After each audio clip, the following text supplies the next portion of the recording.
I'm Erica from the blog Buttered Side Up, and today I'm going to show you how to make my sourdough brioche loaf. Now, brioche is kind of like a cross between a cake or a pastry and a bread. It has a ton of butter and flour in it, like 6 eggs and a cup of butter. Now, you might hear that and think that this bread is going to be really dense or cakey, but actually it's really light and soft. You do have to knead it for about 25 to 30 minutes to get the gluten to develop properly, since it is an enriched dough. This is wonderful toasted. Now, some people say that you don't need any butter on top of brioche since there's so much butter in the dough. And I kind of see what they're saying, but I'm here to tell you folks that butter on top of the things is different than butter in the things. If you toast this and spread it with some butter and a little jam, it's heavenly. All right, let's dive in and I'll show you how to make my sourdough brioche. Feed your sourdough starter 8 to 12 hours in advance. I keep my starter at 100% hydration, which means I feed it equal weights and not volumes of flour and water. You know your starter is ready to use when it's active and bubbly and has doubled. In the bowl of a stand mixer, place 1/3 cup or 83 grams of cold milk, 2 cups or 480 grams of sourdough starter, and 6 whole eggs.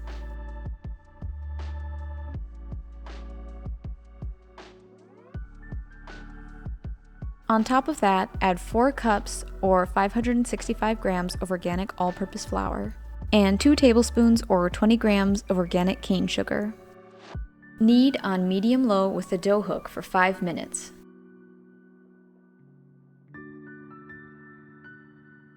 Add 1 tablespoon or 11 grams of unrefined sea salt. With the mixer running, slowly add 1 cup of soft butter 1 tablespoon at a time. Don't add the next tablespoon of butter until the previous one has been kneaded in. Continue kneading the dough for about 15 to 20 minutes after the last of the butter has been added. Keep going until you reach window pane. You know you've reached window pane when you can grab a piece of dough and stretch it out and you can see light through it before it tears. Scrape the dough into a greased bowl. Cover and allow to ferment at room temperature for 1 hour, and then stick it in the fridge for 12 hours. The dough will puff up a bit in the fridge, but it won't double.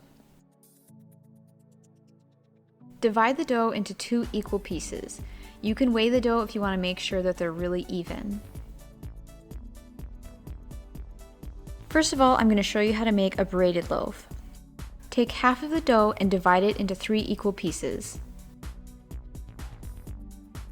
Form each piece into a 12-inch long log that's tapered at the end. Pinch the far ends of the dough together and then start braiding. Take the left strand and cross it over into the middle, the right strand and cross it over to the middle, and continue this pattern until you get to the end. Tuck the braid into a greased 9x5 inch loaf pan. Now I'm going to show you how to make a bun bread loaf.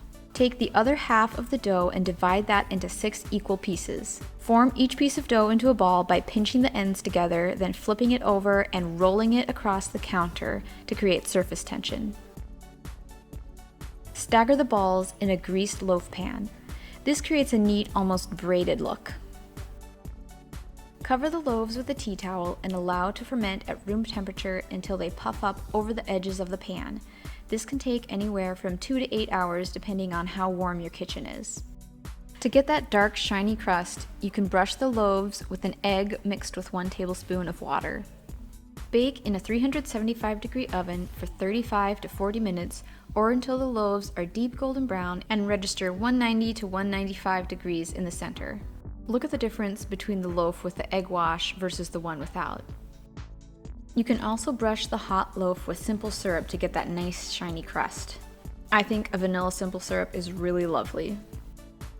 Turn the loaf out onto a wire cooling rack and allow it to cool for at least an hour before slicing. This will probably be the longest hour of your life, but trust me, it's worth it.